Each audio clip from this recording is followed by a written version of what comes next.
दोस्तों, आप सभी को इतवार व्रत की हार्दिक शुभकामना। ईश्वर आप सभी के व्रत और उपासक को ग्रहण करे। आज सभी की सारी मनोकामना पूरी करे। दोस्तों, आज आप सुने इतवार व्रत नियम विधि सुने।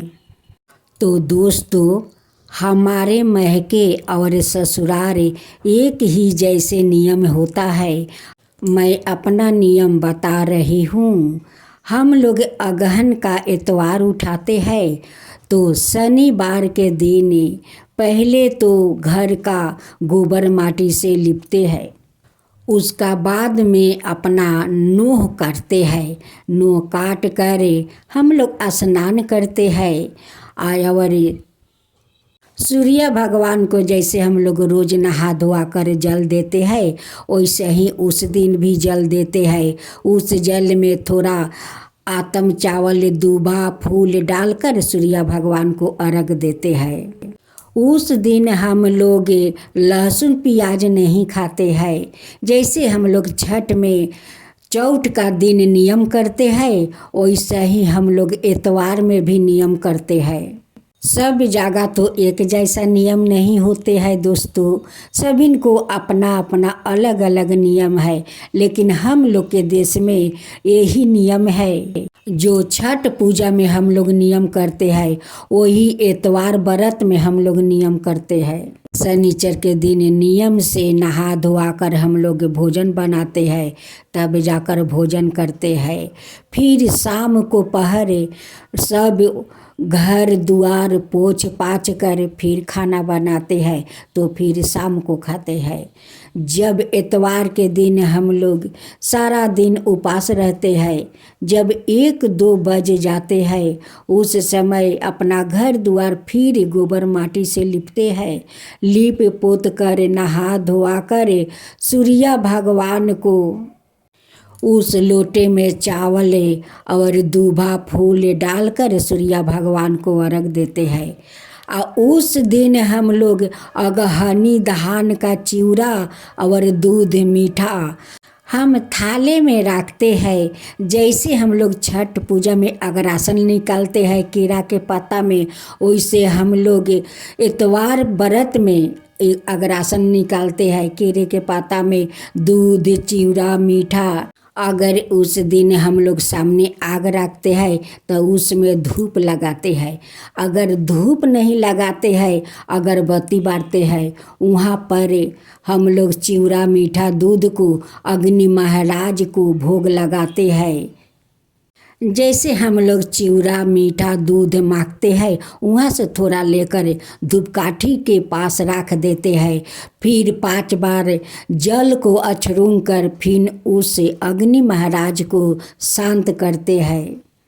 उसका बाद में हम लोग वहाँ पर अपना माथा टीकते हैं। टीक कर इतवार महाराज से यही कहते हैं कि हे इतवार महाराज, हमारा परिवार को आप सूखे रखना, आप निरोगी रखना। अगर हमसे कोई भूल हो जाए तो मुझे आप क्षमा कर देना। हम सारे परिवार को सुखी रहने के लिए आशीर्वाद भी मांगते हैं और साथ में हम लोग इतवार महाराज से क्षमा भी मांग लेते हैं कि अगर हमसे कोई भूल चूक हो जाए तो आप क्षमा कर दीजिए। तो दोस्तों, हम लोग ऐसे ही अगहन के इतवार उठाते हैं। जो हम नियम करते हैं वो नियम आपको बता दिया है दोस्तों। अब मैं वैशाख का नियम बताती हूँ। जैसे हम लोग अगहन के इतवार में नियम करती हूँ वैसे ही वैशाख का इतवार में नियम हम लोग करते हैं। सुबह उठकर घर आंगना लिपते हैं, लिप कर नोह काटते हैं। नोह काटने के बाद हम लोग सारा दिन उपास रहते हैं। उस दिन जिसको जो मन पड़े वो पकवान बनाते हैं और पकवान बना कर सूर्य भगवान को अर्घ देते हैं। वो आंगना में एक छोटा सा गड्ढा खोदते हैं, गड्ढे में पानी भर देते हैं और उसी में खड़ा होकर सूर्य भगवान को अर्घ देते हैं।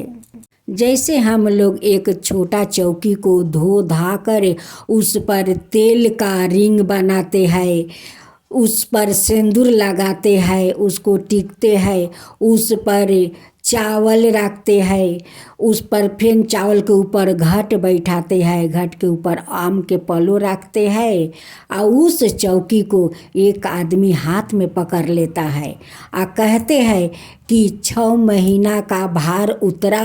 तो हम बोलते हैं कि हाँ 6 महीना के भार उतरा। वैसे 3 बार नियम करना पड़ता है। एक आदमी उस चौकी को लेकर माथे में लगाते हैं और पूछते हैं कि आपको 6 महीना को भार उतरा। तो हम बोलते हैं कि हाँ 6 महीना के भार उतरा। वैसे 3 बार करना पड़ता है हम लोग का। उसके बाद में हम लोग सूर्य भगवान को जो फल मूंग घर में जो पर पकवान बना हुआ होता है उसे एक थाला में हम लोग सजाते हैं और सूर्य भगवान को उसी गड्ढा में खड़ा होकर अर्घ देते हैं। जैसे कि हम लोग छठ पूजा में गंगा जाते हैं, गंगा जी में खड़ा होकर सूर्य भगवान को अर्घ देते हैं, वैसे ही इतवार व्रत में उस जल में खड़ा होकर अर्घ सूर्य भगवान को देना पड़ता है। ये नियम है। तो दोस्तों मेरा घर छपरा जिला है और छपरा जिला का नियम मैं आप लोग का बता रही हूँ, क्योंकि मेरे मैके से लेकर ससुराल में जो नियम आप लोग का बताई हूँ वही नियम होता है। अगहन मास की शुक्ला पक्ष में जो पहला इतवार पड़ता है उस इतवार को करने से बहुत शुभ होता है। अगर कोई कारण से आप पहला इतवार नहीं कर पा रहे हैं, दूसरा भी कर सकते हैं, उससे आपको कोई असुविधा नहीं होगा, वो भी शुभ होता है। अगर बैसाख में बैठाना हो तो बैसाख का शुक्ला पक्ष की पहला इतवार बैठाने से बहुत शुभ होता है। बहुत लोग तो अगहन की पहला इतवार उठाते हैं और बैसाख को पहला इतवार बैठाते हैं। राधे राधे भक्तजनों, आज आप सुनेंगे अगहन मास की इतवार व्रत कथा और एक औरत का दुख भरी कहानी। एक गांव था, उस गांव में बहुत बड़ा एक परिवार था। उस परिवार में एक गरीब का लड़की ब्याह कर आई थी। वो 7 जेठानी देवरानी थी। 6 जेठानी अपना देवरानी को बहुत ताना मारती थी कि क्या रे महके से तेरे माँ बाप क्या दिया है, क्या क्या लाई है। वो बेचारी कुछ नहीं बोलती, बस उनकी आँख से हमेशा आंसू गिरता रहता था। वो सभी जेठनियाँ कहती थी कि क्या रे मायके से कुछ नहीं लाई, इतना दिन तोरा शादी के हो गया फिर भी आज तक कोई संतान नहीं दिया, तू तो बाजिन है। अगर तेरा मुँह सब गांव वाले भाई हमारा परिवार में देखेगा तो वो तेरा जैसा बन जाएगा। तू अपना मुँह छुपा कर घर के अंदर रह, तू बाहर मत हो।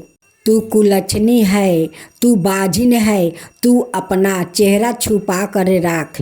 एक दिन उस औरत ने बैठ कर रो रही थी और अपना तकदीर को कोस रही थी कि भगवान मुझे गरीब क्यों बनाया। गरीब लड़की का धनी घर में आना कोई गलत बात है, वो नहीं आ सकती है। उसी समय नारद जी वहाँ पर आ जाते हैं और कहते हैं कि बेटी तू क्यों रो रही है। कहती है कि बाबा मैं क्या करूं, मैं तो बाजिन हूँ, मैं गरीब के जो लड़की हूँ, धनी घर में आई हूँ। सभी जेठानी मुझे ताना मार रही है कि तेरे महके से तेरे माता पिता क्या दिया है, आज तक तू कोई संतान नहीं दिया। मैं क्या करूं, संतान क्या अपना हाथ से घर के पेट में डाल लूं। ऐसा अगर होता तो मैं कब को माँ बन जाती। नारद जी कहते हैं कि बेटी तू अपना आँख का आंसू पोछे, देख अगहन का एतवार है सामने, तू एतवार कर, देख सूर्या भगवान तेरा जरूर गोद भर देंगे और सारे इच्छाएं तेरा पूरी होगा, तेरा जरूर पूरा सूर्या भगवान करेंगे। तू श्रद्धा भक्ति से एतवार व्रत कर। नारद जी उसे सारी विधि बताते हैं। कहते हैं कि बेटी शनिवार के दिन स्नान करके तू भोजन अमनिया बनाकर तू भोजन करना, एतवार का दिन तू उपवास रहना, 2 बजे से 3 बजे तक तू उपवास रहना और अगहनी धान का चिवड़ा और दूध उसमें मीठा डालकर भोजन करना और 6 महीना तक एतवार के दिन नमक मत सेवन करना। अगहन का एतवार बेटी बहुत शुभ होता है। जो मन कामना होता है वो सारे सूर्या भगवान पूरा करते हैं। बैसाख में बैठा देना बेटी, देख बैसाख में तू बैठाएगी, शनिवार के स्नान करेगी और एतवार के दिन तू उपवास करेगी। उपवास के बाद उस दिन खीर और रोटी बनाएगी और सूर्या भगवान को अर्घ देकर तू जब भोजन करने बैठेगी पहले अग्रासन निकाल कर रख देगी केरा के पत्ते पर, तब सूर्या भगवान को गोर लाग कर और उस खीर रोटी को भोजन करना बेटी। देख तेरा सूर्या भगवान जरूर तुझे माँ बना देंगे। जैसे वो बेचारी 2 एतवार किया वैसे ही उनकी पेट में सूर्या भगवान संतान डाल दिया। अब तो कुछ दिन के बाद उनकी खूब सुंदर एक पुत्र को जन्म देती है। अब तो जेठानिया लोग देख कर ओठ बिचकाने लगी कि अब तो महारानी का पुत्र हो गया है, अब तो इनकी खातिर और ज़्यादा बढ़ जाएगा। अब तो वो बेचारी हर एतवार का नमक छोड़ने लगी। अब बैसाख में जाकर बैठा देती, फिर अगहन महीना का एतवार आता फिर उठाती, फिर बैसाख में बैठा देती। वो ऐसा ही करती रह गई। देखते देखते उनकी और 2 संतान जन्म ले लिया। अब तो वो 3 संतान को माँ बन गई और तीनों बेटा हुआ। अब तो सबिन जेठानी कहने लगी कि देखो अगहन के एतवार किया इन्हें तो 3-3 गो बेटा हुआ। अब दूसरी जेठानी कहती है कि मेरा तो एक ही बेटी है, मैं भी अगहन का एतवार उठाऊंगी। अब तो एकाएक सबिन जेठानी कहने लगी कि मैं भी अगहन का एतवार उठाऊंगी, मैं भी अगहन के एतवार उठाऊंगी। 6 जेठानी अब तो अपनी छोटी देवरानी से बहुत प्यार करने लगी कि देवरानी मुझे माफ़ कर दे, हम लोग तुझे बाजिन कहकर बुलाया, ना जाने हम लोग तुझे कितना अपमान किया है, उसके लिए तू मुझे माफ़ कर दे देवरानी, माफ़ कर दे। हम लोग सभी मिलकर तेरे साथ एतवार भगवान को व्रत करूँगी। हे एतवार महाराज, जैसे आप उस छोटी देवरानी को संतान दिया वैसा ही सबको देना, जैसे उस पर कृपा किया वैसे सब पर कृपा करना। जो कहानी कहे, जो हुंकार भरे, जो सुने उन सभी के ऊपर कृपा करना। हे एतवार गोसाई सभी का ऊपर कृपा करना।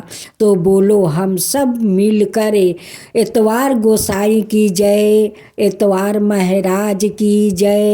राधे राधे भक्तजनों, अब आप सुनेंगे एतवार व्रत कथा।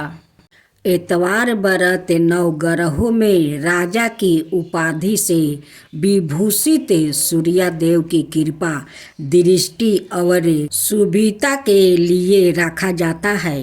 एतवार को रविवार के नाम से भी जाना जाता है। इसलिए इसे रविवार व्रत के नाम से भी जाना जाता है। इंग्लिश भाषा में इतवार को इंडे अर्थात नाम से जाना जाता है। इसलिए इतवार व्रत का था। प्राचीन काल में एक बुढ़िया माई रहती थी। उनकी 2 बहू थी, लेकिन बुढ़िया माई नियमित रूप से इतवार का व्रत करती थी। इतवार के दिन सूर्य उदय से पहले उठकर बुढ़िया माई स्नादि निवृत्त होकर आंगन को गोबर से लीपा करती थी। बुढ़िया माई अपना बहू को सिखाती है कि बहू, जैसे जैसे मैं इतवार व्रत करती हूँ वैसे वैसे तुम भी करो। देखना, इतवार महाराज तुम पर जरूर एक दिन प्रसन्न होंगे। अब उनकी बहू अपना सासू माँ के संगे संगे वो भी इतवार व्रत करने लगी। सूर्य भगवान की पूजा करते हुए इतवार व्रत कथा सुनकर सूर्य भगवान को वो भोग लगाकर दिन में एक समय भोजन करती थी। सूर्य भगवान की कृपा से बुढ़िया माई को किसी प्रकार की चिंता और कष्ट नहीं था। धीरे धीरे उसका घर धन धनाई से भर रहा था। दोनों बहू राज तो करती थी, लेकिन संतान का बिना वो बहुत दुखी रहती थी। उस बहू को दुखी होते देखकर उसकी सासू माँ कहने लगी कि हे सूर्य देव, मेरे बहू का संतान नहीं है, उसलिए मेरी बहू बहुत उदास रहती है, बहुत दुखित रहती है। हे सूर्य भगवान, आप मेरे बहू को माँ बना दीजिए। जब शुक्ला पक्ष के इतवार आया तब बहू गाय का गोबर से आंगन लिपती है और सासू माँ के संग संग इतवार गोसाई का पूजा करती है। सास बहू को श्रद्धा भक्ति देखकर सूर्य भगवान उन पर प्रसन्न हो गए और उनकी बहू को गर्भ भर दिया। 9 महीना के बाद उनकी बहू खूब सुंदर एक बेटा को जन्म देती है। बुढ़िया माई सूर्य भगवान को भोग लगाती है और उस दिन सवाए भी भोजन नहीं किया। सूर्यास्त होने पर बुढ़िया भूखी प्यासी सो गई, क्योंकि सासू माँ का बहुत खुशी हुआ कि आज सूर्य भगवान की मेरी बहू पूजा करती है, तो सूर्य भगवान ने उन्हें खूब सुंदर बेटा दिया है। इसी खुशी में बुढ़िया माई भूखे प्यासे सो जाती है। देखते देखते बहू का संतान 5 साल के हो गया। फिर दूसरे साल में जब अगहन के इतवार करने के बाद फिर वो माँ बन जाती है। कुछ दिन के बाद फिर एक बेटी को जन्म देती है। बुढ़िया माई सूर्य भगवान को कहती है कि हे सूर्य भगवान, आपको तो कृपा अपरंपार है। मेरी बहू को 2 संतान हुआ, एक लड़का एक लड़की। अब मेरा घर धन से पूरा हुआ है, क्योंकि इसी धन के कारण तो मेरे घर में उदासी छाई थी। हे सूर्य भगवान, अब मुझे कुछ नहीं चाहिए, अब जो है उसी के रक्षा कीजिए। हे सूर्य भगवान, पूरा परिवार को आप रक्षा कीजिए, ऐसे ही मेरे घर में खुशियाँ भरते रहिए। तब से बुढ़िया माई का बहू 6 महीना इतवार करती है। 6 महीना वो नीमक नहीं खाती है, फिर बैसाख में बैठा देती है। फिर दूसरा साल आते हैं, फिर अगहन को शुक्ल पक्ष के वो इतवार उठाती है, अब बैसाख को शुक्ल पक्ष के वो फिर बैठा देती है। सासू माँ के साथ साथ बहू भी इतवार करने लगी। तब से उनके घर में खुशियाँ का भंडार भर गया। हे इतवार गोसाई, जैसे उस बुढ़िया माई को बात सुना उनकी पोता पोती देखकर उनकी घर में खुशियाँ भर दिया। वैसा ही सबका घर में खुशियाँ भर दीजिए।